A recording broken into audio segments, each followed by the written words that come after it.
समाज बेरेखा खामानियाव आगान सुरनो हाया माब्लाबाबो आगान सुरनो हाया बेखायनो जोङो आफा बोराइ बाथौनि मुंखौ जानाय लोंनाय उन्दुनाय मोनफ्रोमबो समाव जों गोसोखांनो हानांगोन गोसोआव लानो हानांगोन आरो जोङो माने बाथौसा हिसाबै जोंनि साननाय हनायफोरा गोथार सैथो निष्ठार गुवार गिनाय गैयै मोनसे निमाहानि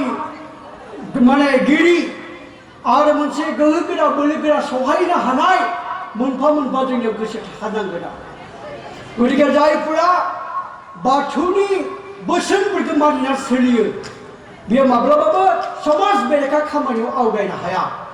आरोबाव जोंहा जे बुंदों मा लावबा लावसोम खावबा खावसोम आदा गोसोम दैयाव बारसोम होनना बुंनाया बाथौनि जा बोसोन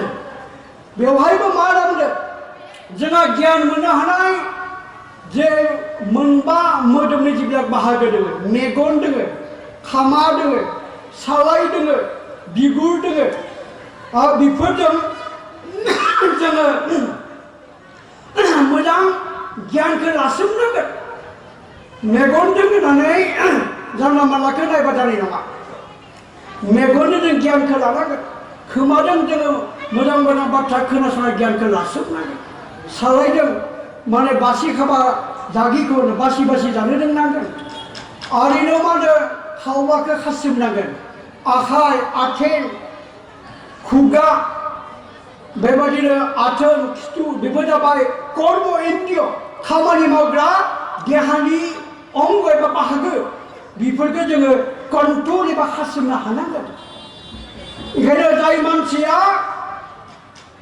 गियान मोननो हानाय देहानि अंगफोरजों गियानखौ लासोमनो हायो गियानखौ लासोमनो हाब्लासो जोंनि आखाइ आथिं खुगाखौ जोङो कन्ट्रल एबा जों दबथायनो हायो अब्लासो मा होनो आदा गोसोम दैयाव बारसोम अब्लासो दै माने संसार बेयाव सानस्रिनो रोङि मानसिया दैयाव बारसोमलाबा सेकेब जालांगोन बियो खुगाथिबो गन्थंथिबो दैया बायो नंगौ नङा ओंखायनो आदा माने देरसिन जोंनि गोसो माने नुवा जोंनि गोसोखौ बुंदो जोङो जेब्लानाखि गियानफोरखौ लानो हागोन अब्लासो जोङो जोंनि माने मा होनो मावनाय दांनायफोरखौ साननाय हनायफोरखौ आखाइ आथिंफोरखौ जों कन्ट्रल एबा खालामनो हागोन अब्लासो जोङो समाज दानांगो बा संसार खुंनांगो संसार जानायाव बाहागो लानांगो आरो बेबादिनो जाय मानसिया गावनि बे मोनबा खामानि मावग्रा देहानि बाहागोफोरखौ खालामनो हागोन आरो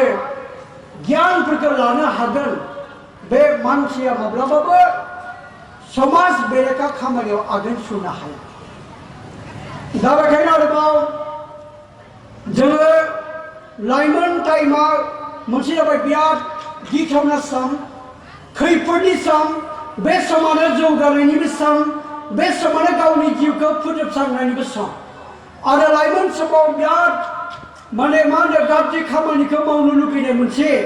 गोसोआ फैबाय थायो आरो बेखायनो थाखोसे लाइमोनफोरा बे लाइमोन टाइमाव गोबां समाज बेरेखा खामानिफ्राव लोब्बा जायो जौ जुवा मद भां गान्जा बेबायदिनो बुथारनाय सिथारनाय सिखाव बेबायदि बायदिसिना गाज्रि खामानियाव लाइमोन टाइमावनो लोब्बा जानानै गावखौ समाज बेरेखा खामानि मावग्रा हिसाबै दानानै जिउखौ फोजोबस्रांनानै लायो बेखायनो लाइमोन टाइमाव जोङो बिराद सांग्रां जानानै थानांगोन जाहाथे जोंनि मावनाय दांनायफोरा गाज्रि लामाथिं थाङा आरो बेखायनो जोङो अरायबो जोंनि आइ आफाजों जोंनि फोरोंगुरुफोरजों आरो जोंनि गुरुफोरजों जोङो सोमोन्दो लाखिनानै जुदि आवगायोबा हाबा मावोब्ला जोंनि लाइमोनफोरनि मावनाय दांनाया समाज बेरेखा जानाय नङा आरो लाइमोन टाइमाव माने थाखोसे लाइमोनफोरा गोसोखौ हमथानो हाया गारियाव ब्रेक गैयाबा ब्रेकआ मोजां नङाबा एक्सिडेन्ट जानाय बायदि जाय लाइमोनफोरा गावनि गोसोखौ हमथानो हाया बियो गारिया एक्सिडेन्ट जानानै जोबस्रांलांनाय बायदि गावबो जोबस्रांलाङो बेखायनो जोंनि मावनाय दांनाय जोंनि साननाय हनाय जोंनि जानाय लोंनायफोरखौ जोङो कन्ट्रल खालामनो हानांगोन जानला मानलाखौ बोले लाइमोन टाइमाव गासैखौबो टेस्ट लानांगौ गासैखौबो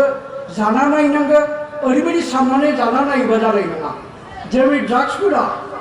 माने ड्राग्स फानग्राफोरा बुङो खेबसे जानानै नाय गाज्रि मोनबा गारबानो जाबाय खेबनै जानानै नाय गाज्रि मोनबा गारबानो जाबाय नाथाय ड्राग्स लोंनायफोरा खेबसे जानानै गारनो हानाय बेसाद नङा बि भां होनना बुंनाय बेसादफोरा बेखौ जानायनि उनाव गारनाया एसेबां गोरलै बाथ्रा नङा बेबायदिनो खायसे लाइमोनफोरा गावखौनो खोब गोरों साननानै मोनबो नङा लाइमोन टाइमाव गासैखौबो जाना नायनांगौ टेस्ट नायनांगौ होननानै जाना नायनानै गारनो हाया जानानै ड्राग एडिक्टेड जानानै गावबो धंस जालाङो न'खरखौबो धंस खालामो आरो समाज जौगानोबो हेंथा महरै गावखौनो माने जोनोम होयो गावखौनो समाज हेंथागिरि महरै दायो दा जों माने बेबायदिनो जोङो बेबायदिनो समाज बेरेखा आंखि मोनसे खोथा जों माने मा होनो गुन गोनां सोलोंथाइ लाब्लाबो जोंनि सोलोंथाइ गुन गोनां जाब्लाबो जोंनि गोसोआ जुदि माने मोजां नङाब्ला if your mind is wrongly designed मोजाङै जुदि दाजायाखैबा जोंनि गोसोआ कनस्ट्राक्टिभ पजिटिभ नङाब्ला सासे गुन गोनां सोलोंथाइ लानाय मानसियाबो समाज बेरेखा खामानिफोरखौ मावनो थाखाय आवगायलाङो बेखायनो जोंनि गोसोआ समायना जानांगोन our mind should be beautiful our mind should be creative our mind should be positive our mind should be joyful and happiness loving जोंनि गोसोआ गोथार जानांगोन जोंनि गोसोआ रंजालु जानांगोन आरो जोंनि गोसोआ समायना जानांगोन आरो जोंनि गोसोआ दाजाबथायारि जानांगोन थारमाने मा जोंनि गोसोआव नुदोंबा मा होनो एनि टाइम मा खालामो मायबा मोनसे गोहोआ एबा खायसे मानसिफ्रा जोंनि गोसोखौ गाज्रिथिं लाना थांनो थाखाय नाजाबाय थायो अक्सफर्ड सारा गांसे बिजाब लिरदोंमोन हु आर इउ वाइ आर इउ ड्रेगिं मी थारमाने खायसे गाज्रि गोहोफोरा जेन जोंखौ धंस खालामनो नाजाबाय थायो बेखायनो मानसिनि गोसोआव माबा गाज्रि साननायासो बांसिन फैबाय थानो नागिरो गाज्रि साननायफोरासो बांसिन फैबाय थानो नागिरो आरो बेबायदिनो खायसे मानसिया बे गाज्रि साननायखौ बजबना लानानै आरो साननाया गाज्रिबा नोंनि आंनि मावनाय दांनाया आसार आखुआ गासैबो गाज्रि जानो लाखागोन दा बेखायनो जोङो बे जे ड्रेगिं जोंनि गोसोआ ड्रेग जानो नागिरबाय थायो गाज्रिथिं सोरबा जेनेबा जोंखौ बोलालांबाय थानो नागिरो आरोबाव खायसे गाज्रि लोगोफोराबो जोंनि गोसोखौ गाज्रि खालामनो नागिरो बेखायनो लाइमोनफोरा जाय मानसिफोरजों लोगो जानानै दङ बै लोगोफोरा मोजां ना गाज्रि बिनि फारसे सांग्रां जानांगोन दा मेन इज नन कम्पेनि बाय हि किप्स नांगौ बेखायनो माने जेरैबायदि बुद्ध धर्मबो मावदो बुद्धं शरणं गच्छामि धर्मं शरणं गच्छामि संघं शरणं गच्छामि बुद्धं शरणं गच्छामि माने मा गुरुफोरनि खोथाफोरखौ मानिनानै सोलि फोरोंगिरिनि बाथ्राफोरखौ मानिनानै सोलि बुद्ध माने गुरु गियानि मानसिनि खोथाखौ मानिनानै सोलि धर्मं शरणं गच्छामि धोरोमनि आसार खान्थिखौ मानिनानै सोलि आरो मा होनो संघं शरणं गच्छामि मोजां लोगोफोरखौ लानानै जिउखौ खुं बेखायनो मा होनो माने किंचरि वाचि सप्तम मन नीचम पापम अकरति सत्संगति किं न करति पुंसां मन संस्कृताव थारमाने मोजां लोगोफोरा जोंनि माने मा होनो गोहो बोलो सोलोफोरखौ खावनानै लानो सोलायनानै होयो थारमाने मा मोजां मानसिजों थाबाथाय जोङो मोजां जालाङो बेबायदिनो जोङो गावखौ गियानि गुनि मानसि महरै दानो थाखाय गोरों गोरानि बाथ्राखौ मानिनांगोन धोरोमारि आफादफोरजों माने राइट अर्गेनाइजेशनफोरजों जों गावखौ लोब्बा लाखिनांगोन आरोबाव जोङो गुरुफोरनि खोथाफोरखौ जों मानिनांगोन दा बेबायदिनो जोंनि गोसोखौ हदाय बेखायनो जोङो नुवाब्लाबो जेबायदि गसाइखौ नुवाखै जों गैया नामगोन नामा गोसोखौ नुवाखै जों गैया नामगोन नामा गोसोखौ नुवाबाबो बे बिराद पावारफुल जानो हायो गोहो जोंनि गोसोआ गोहो गोराबो जानो हायो आरो लोरबांबो जानो हायो ओंखायनो जोंनि गोसोखौ जों दांग्रोमना नायबाय थानांगोन मा सानदों मा मादों आरो गाज्रि साननानै फैबाय थायोब्ला मिथिखा नोंनि मावनाय दांनायफोरा आखल आखुआ गाज्रि जासिगोन बेखायनो गाज्रि साननाया फैयोब्ला बेखौ लोगो लोगोनो जोङो आउट खालामनानै मोजां साननायजों जोंनि गोसोखौ आबुं खालामनांगौ आरोबाव मुलुग मुंदांखा फिलसफार बिथां हान गुइ ली बिथाङा गांसे बिजाब लिरदोंमोन बे जाबाय मा होनो ones are a treasure map of the life गांसे बिजाब बै बिजाबाव मानसिनि जिउखौ मोननै बाहागोआव बिथाङा रुजुना नायदों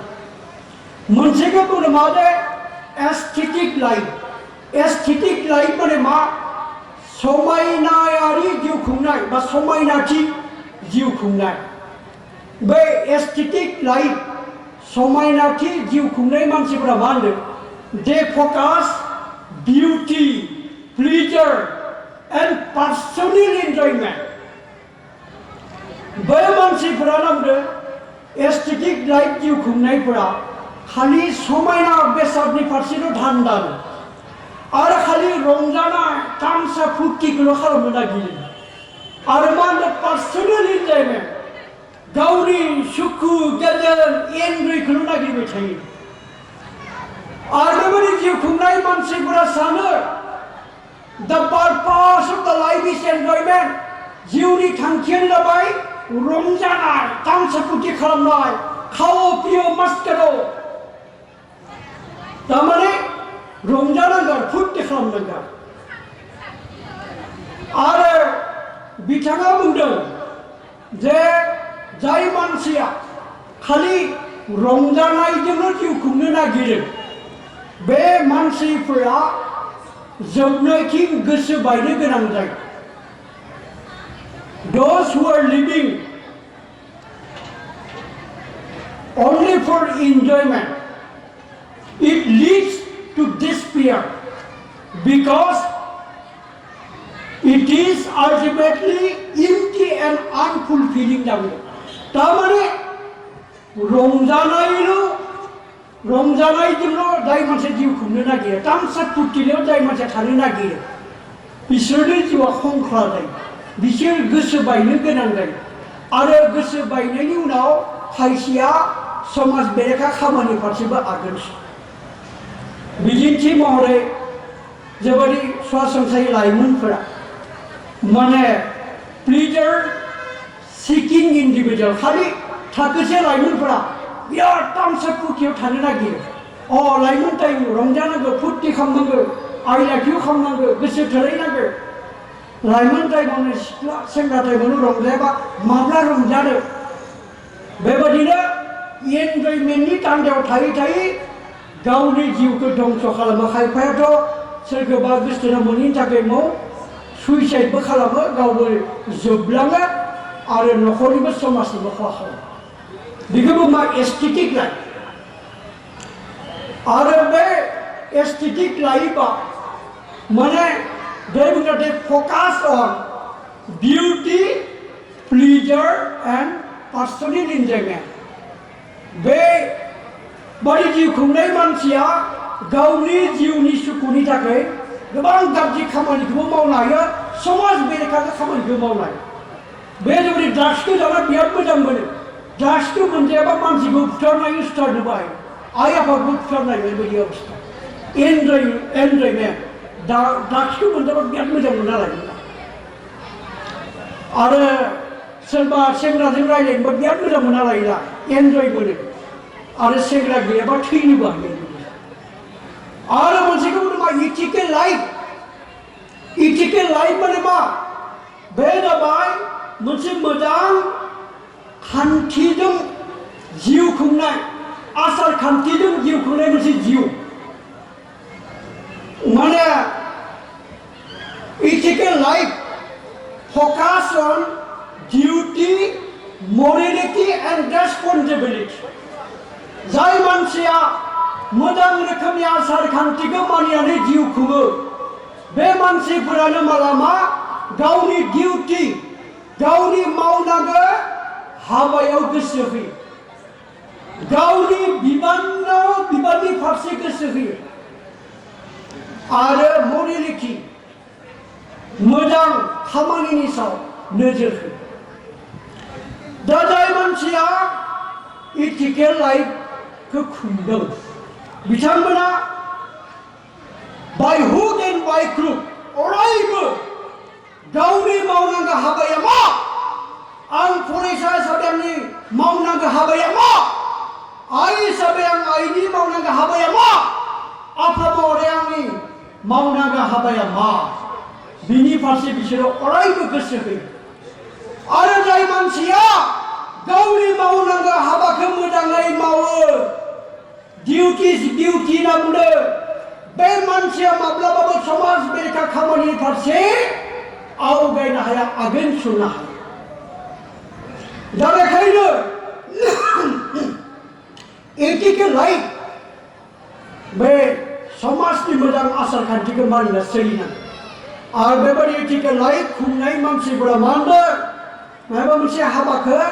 मावनो थांनाय सिगांनो मोजां ना गाज्रि बिजिरना नायनानै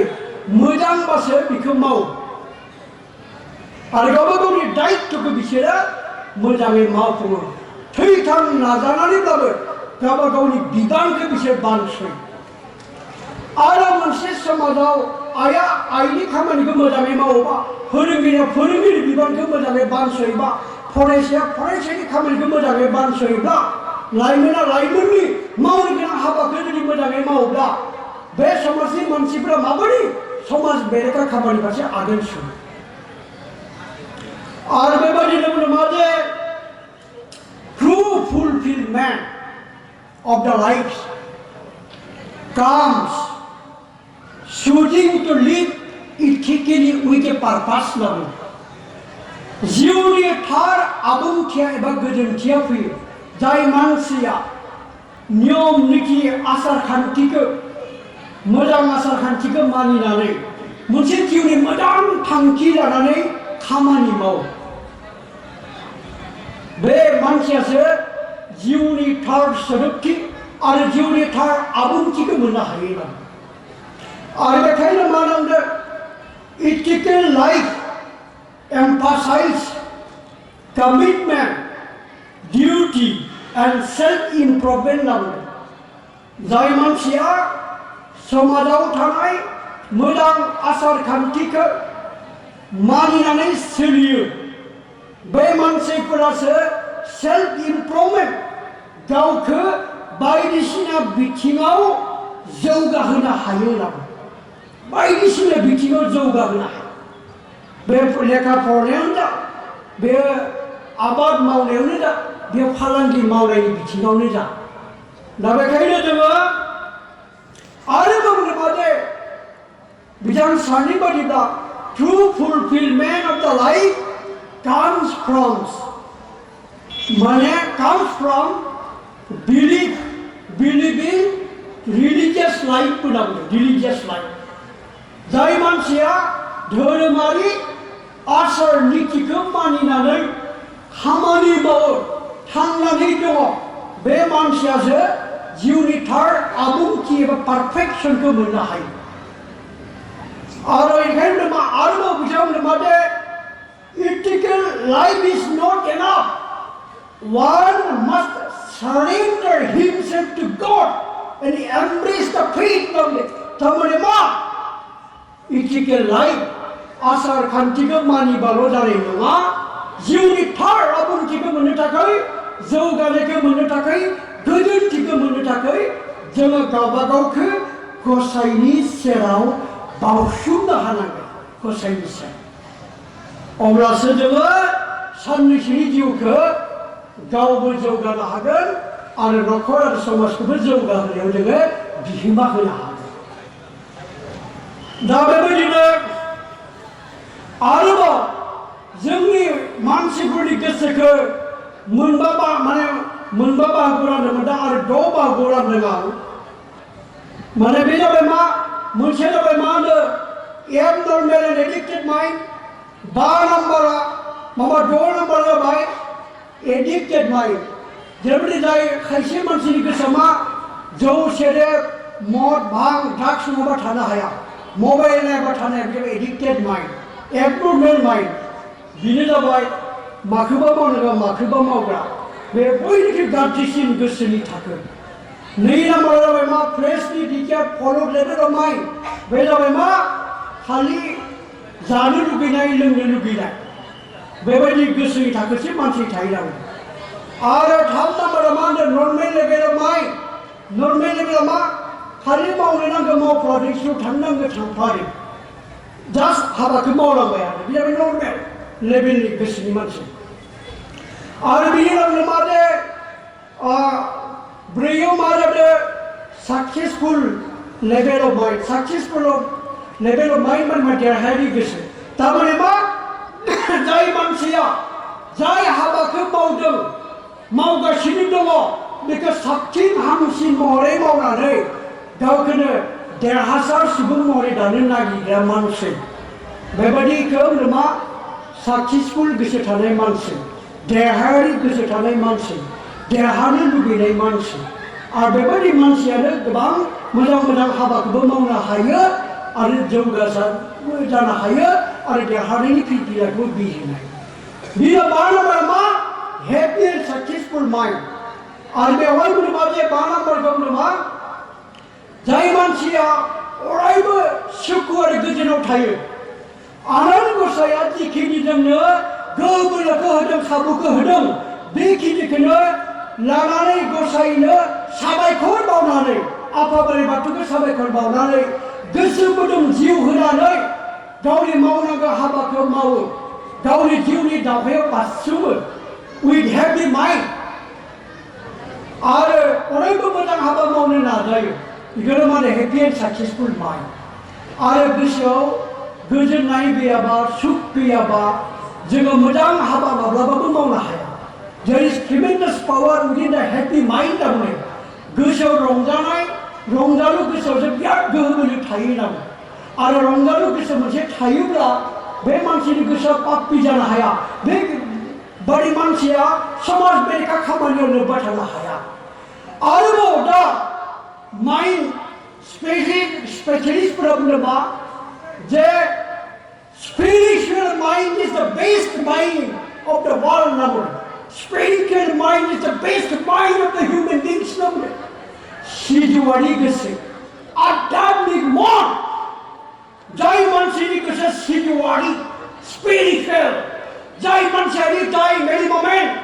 गसाइजों लोब्बा थानो नागिरो कानेक्सनाव थानो नागिरो बे मानसिनि गोसोखौसो बयनिख्रुइ साबसिन हामसिन आरो मोजांसिन गोसो दावनो आरो जाय मानसिनि गोसोआ स्पिरिचुअल एन्ड स्पिरिटेड बे मानसिया माब्लाबाबो समाज बेरेखा खामानियाव लोब्बा थानो हाया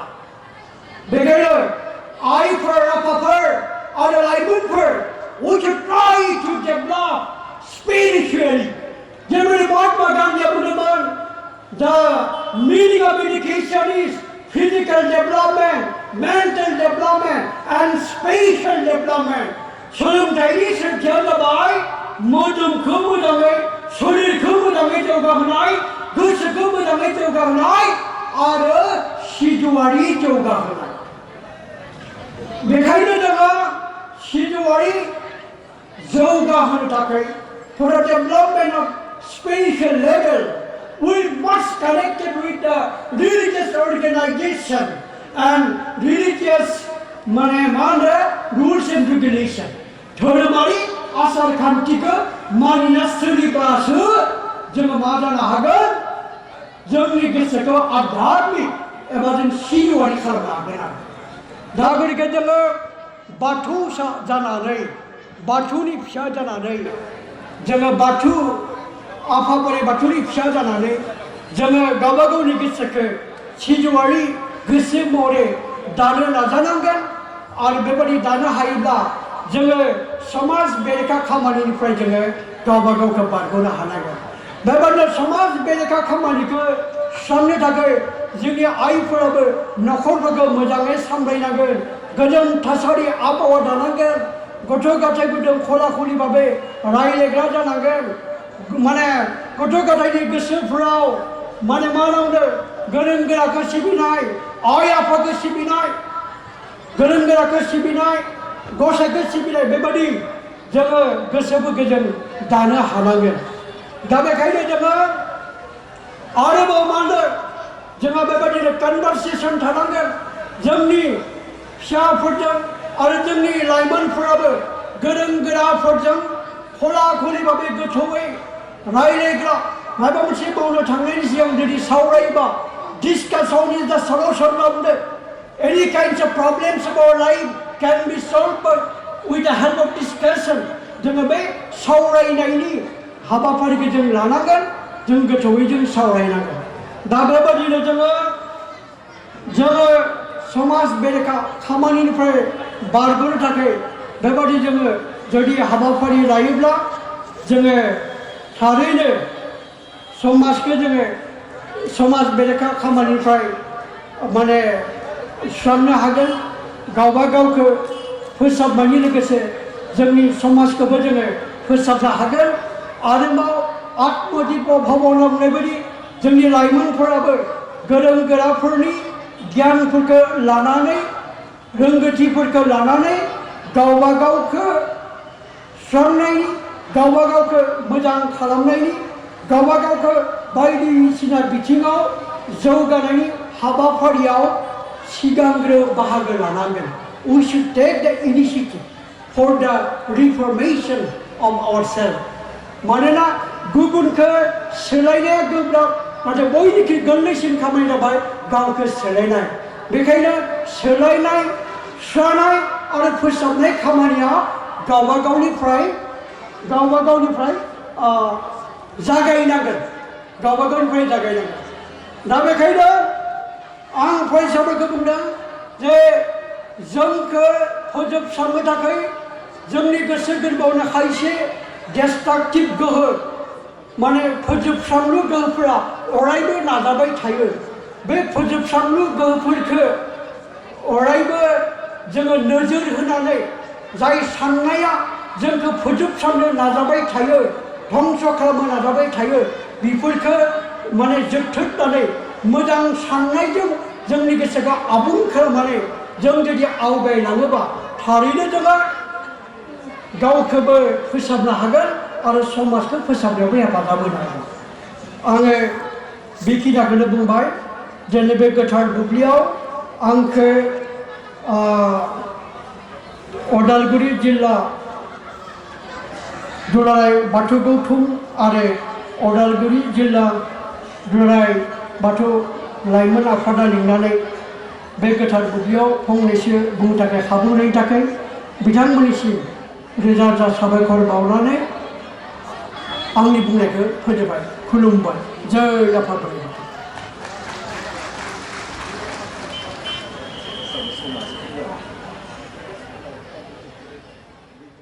बाथौ लाफानानैनो गोबां रिसार्च खालामो दा बे आयदायाव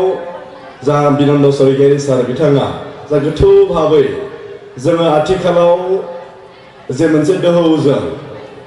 जे जोंनि समाज बेरेखा माखासे एन्टि ससियेल एक्टिभिटिफोरा जोंनि समाजखौ नाख्रेबनो थांनाय बे समाव माखासे जा राहा लामाफोर बिनि सायाव जोङो लाइमोन आरो माइनावनि मावनां बिबानफोरखौ गोथौयै बुंबाय थारैनो समाज मोनसेखौ सुस्रांनो थाखाय सारनि बुंनाय बायदियै जे सासे जोङो मेन्टर बा गुरुनि जों प्रयजन बे गुरुआ फोरोंगिरि जानो हागौ नखरनि गार्जेन जानो हागौ समाजनि सासे दैदेनगिरि जानो हागौ बा धोरोम गुरु जानो हागौ जेखि जाया सासे जोङो जुदि मोजां जुदि दैदेनगिरिनि जुदि सोलाव लानानै जों समाजखौ दैदेनलांनो हायोब्ला जों जिउआव एन्टि ससियेल एक्टिभिटिनिफ्राय जोङो गोजान जानो हागोन आरो समाजखौ रैखा खालामनो हागोन आरो समाजखौ गोग्गोयै दानो हागोन बिनि सायाव जोंना सारा गोथौ भाबै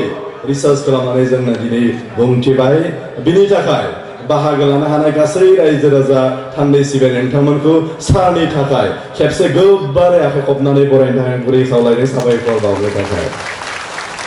आंनि मा बिदों सार बिथांनो जा मोनसे जोङो 45 मिनिटनि सम खादोंमोन बे 45 मिनिटआव गावनि समखौ आयदा सावरायनाय आयदाखौ फोजोबबाय सम होबावनांगौमोन सारनो बिनि थाखाय आं सारनिसिम खर' गंग्लायै निमाहा बिबाय उननि समाव आफा इसोर बोराइ बाथौआ सारनि गोग्गो देहा लाखिदों उनाव आरोबाव जोङो बिथांजों सावरायनानै गोबां समाजारि हाबाफोर जों मावफुंलांनो हागोन बिनि थाखाय सारनिसिम आफा इसोर बोराइ बाथौआ गोग्गो देहा जेब्लाबो लाखिथों